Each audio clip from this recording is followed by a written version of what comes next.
Alright, Brent Porcia at TopVelocity.net, doing a pitch analysis here, Brandon, and we're going to pair him up with Brandon. So let's take Brandon here into his leg lift. Okay, let's take, we'll call him, what's Brandon Mauro. We'll take him into his leg lift.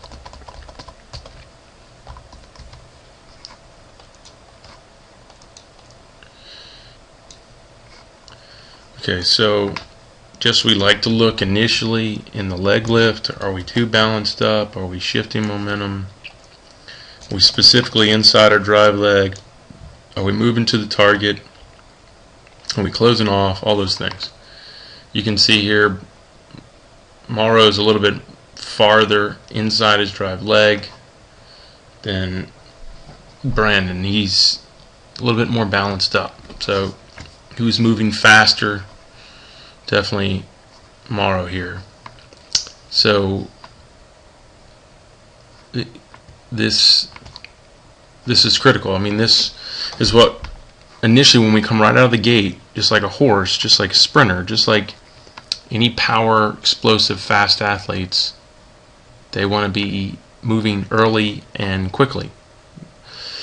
You know, like a sprinter, that first step is critical. So think of that as a power pitcher. We don't want to get hung up for too long. Now, I don't think this is the be-all, end-all, or the magic bullet. A lot of approaches, I'm going to say a lot of approaches, there's a lot of devices out there that want to overcoach this phase. I don't like to overcoach it. I really call it putting the cart before the horse. This is something that you really don't want to learn up front. You want to learn after you've mastered front foot strike. Front foot strike is when most everything, well, basically two key things have to happen, and one is the reaction of the other. So it's a very important part of the delivery, specifically a high velocity delivery. So that needs to be mastered first, and then we can work on these peripherals or these extra or bonuses to the delivery. But just know that, think about it, you're a power athlete. Don't get caught up in a high leg lift over your drive leg, not moving. It's not going to help you. Specifically when you're pitching from the stretch and you got guys on base. I always tell my pitchers, when you got guys on base, you need to think like them. Meaning, you got to think, you got to get going on your first step. You got to be quick out of the, your position. So think of that in the windup. The windup just tends to be a lazy approach. You have, and the reason this approach or this component up front isn't the most important is because you have pitchers with high leg lifts. Specifically, Nolan Ryan, who was my idol when I was a kid, who was known for being very slow out of his leg lift, but when he got going, he was probably the fastest of them all and went the farthest down the mountain. So you can definitely make up for that, but that's tough. It's tough to do that. Okay, so from here we'll take Brandon into his load. You can see his lift leg is doing most of the move. Most of the momentum is coming through the lift leg. And you also see the force vector not moving at all. It's just kind of like a post in the ground. So what we see here is we see the lift leg doing most of the moving, and the drive leg is just kind of static.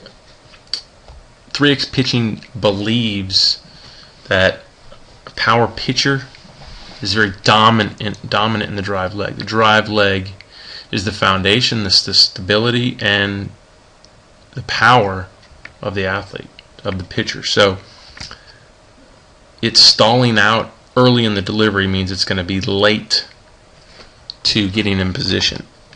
And the reason it's so critical that it get in position is because we are not vertical athletes. We are linear athletes. We build power in a linear direction, not in a vertical direction. So that being said, we look where we are in a leg lift, we are in a vertical position. So we cannot build power until we're in position. So that's what when we talk about the load, it's about getting in position to build the power. So if we're late to that position, then we're late to building power, and then we're limited on the power we will build. So let's watch Brandon here. Notice as his lift leg is descending, his force vector is moving with him. It's also an indication that he's covering some distances, he's building momentum forward, and everything's going. So when the lift leg breaks the front hip, the force vector is almost perfectly linear. Force vector is your ankle to knee. That's your angle of force. So that has to be, I believe, to the front hip. That's a good rule of thumb. Get it to the front hip. That's a decent position to be in a linear position for it to be lined up to build power. So you can see here Brandon, not all the way there, but very close. You can see his knee broke his front hip, and the force vector is close. It's coming down. Next frame, he gets it down into that position. Okay, the reason we want to do that before the lift leg knee breaks the front hip, because what does the lift leg do when it breaks the front hip? It opens up, it gets out, and it puts down. That's everything that we can't let happen before this force vector gets in position, because once it gets in position, it has to build the power. And if the lift leg is out, open, and down, it's too late. It has to build the power before the lift leg lands. And you'll see high velocity pitchers don't land and then build power, which a lot of conventional coaches would make you believe. The lift leg actually loads, builds the power, then the front side lands. We call that triple extension before front foot strike. Triple extension is the extension of the drive leg, ankle, knee, and hip flexor, and that's what builds our power. So we can see here Brandon's, as like I said, he let the lift leg knee get out before he got linear. As you can see, it broke here. He's very vertical. So unfortunately, you're going to get out and put down. And as you can see here, you came in a little quick at the end with it as you moved through extension, but you didn't ultimately go into triple extension. It was just some little knee extension, and then you just kind of laid in on your ankle there. So you put down with your drive leg stuck. So you build a little power, but not nearly enough to get it off the rubber and fire it. It's kind of like jumping. If you put that much effort in your legs, in your drive leg here to jump, you really wouldn't jump that far. Just like that, you won't jump, you won't throw that hard either. So as you can see, when Brandon begins to build his power, you can see how explosive it is. We call this the 3x burst. Talk about this in the 3x pitching mechanics guide.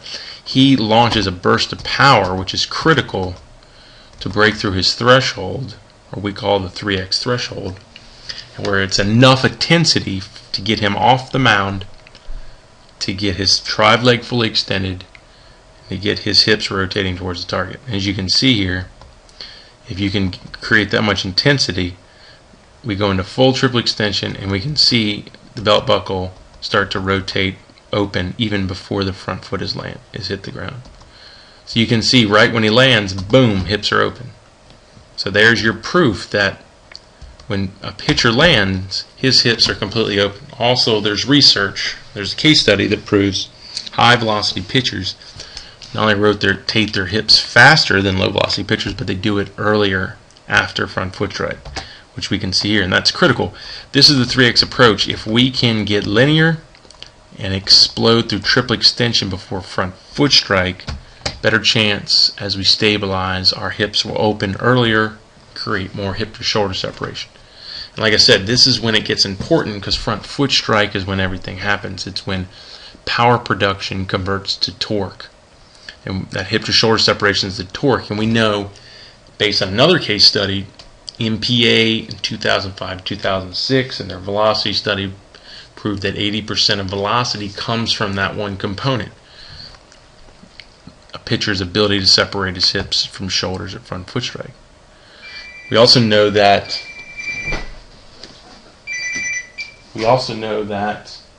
40 to 60 degrees of separation is the average high velocity pitcher, 40 being the lowest, 60 being the highest. So we can measure that. We can see here, if we can draw a line from hip to hip, shoulder to shoulder, Brandon has got close to 60 degrees of separation. If we look at this Brandon at front foot strike, and as he stabilizes, we have to wait for that knee to stabilize, and you can see it's still moving, and it stops right there. That's when those hips finally open, as you can see, when that knee stabilizes. We could go one before, say right here. Where are the hips to shoulders? We can see if we drew a line to your hips and to your shoulders, you'd have maybe 2 degrees of separation. But that's good news for you, Brandon, because that means you're not even tapping into 80% of your velocity. But the key is not landing at front foot strike with a dead leg, because now you anchor the drive, the back hip, instead of powering the back hip through, which is what high velocity pitchers do. Right there alone, that will add 5 to 10 easily to your pitching velocity once you learn how to do it. And that's what we train in the 3X Pitching Velocity program. We train you through a throwing program that uses a proprietary set of drills to force you to move like these pitchers, 3 triple extension before front foot strike, optimal hip shoulder separation. And we also have a strength and conditioning program that is ideal for training lower body power, so you have the power to move your lower half in this explosive manner. Because once we do this, everything from here is pretty much a reaction. The shoulders then rotate that torsion creates a force multiplier in the core. The shoulders rotate, accelerating the hip speeds, pulls the arm into optimal external rotation. Then the arm launches into early internal rotation, which is typical of a high velocity pitcher. So we can see, look at your external rotation, when you don't have the torsion in your body, when your hips and shoulders are rotating together, you don't get the external rotation. So your high velocity pitcher like Brandon here is 180 with good forward trunk tilt and front leg extension. You're almost straight up to 90 degrees. So once again, it just shows you, if you learn to do this, you train your body to move this way in this explosive manner through these high velocity proven pitching mechanics, you're looking at, with you, I could even say 15. I can see you're definitely in a low velocity category, and this would be everything you would ever need to reach your potential velocity. So you can see when you don't have that, you get late internal rotation as opposed to early. See how quickly he internally rotated? Look how long you took to internally rotate. All because you didn't create the torsion from the power of the stride at front foot strike and through triple extension. And that's 3X or 3X pitching. So hope this helps, Brandon. Appreciate you sending your video, and thanks for being patient. And if you have any questions, please let me know. Contact me here by email or give me a call. Thanks.